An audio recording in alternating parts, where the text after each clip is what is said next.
Timor-Leste hetang independensia laos fasil, mabe hodi ising, rang, noruing, maksosa. Tambane, cidadão sira precisa criar unidade no paz, nune comemoração 20 de maio, no cerimônia investidura ba presidente eleito, José Ramos Horta, bele lao e rapaz nelara. Questão ne hato host deputada Olinda Guterres para estabelecer o Ministério Finanças quarta ne katak, hera lorong ida karua, comemora a restauração independência badala rua nulo, também os jovens sira na fatin hamutuk e a unidade nune comemoração ba lorong importante ne bele lao hodia. 20 de maio ne ha karak fo apelo a juventude sira feto mani hakmate luta ne be ina ama sirhalu avo sirhalu king sirhalu família tomakalu balun ba mate to ora rui la hetan balun isin la hetan balun to ora buka ba e fatu to la hetan foti mane fatu mai ne taw sirne fatin tamane ithamuto folima ba malu odi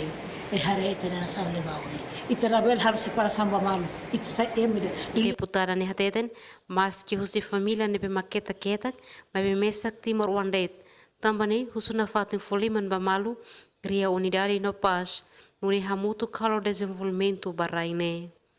representante do povo e mafukum parlamento nacional ne husomos pauku na insira o líder nacional sira hoto to hamutu raises ego política nune hamutu kalo desenvolvimento baraine nune mos presidente tribunal recurso de Olinda dos Santos hatodan 20 de maio agora comemora 20 anos de independência também husuna fatnya to hamutu o de halo desenvolvimento baraine buat balun halo ona no buat balun precisa to hamutu halo dia klitan no comemoração 20 de maio líder nacional sira precisa halo reflexão o de hamutu kadia raine lauba oin Nhamo susu povo toma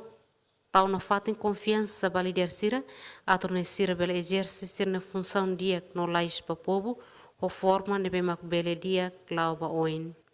Emerenciana Pinto, Estel News.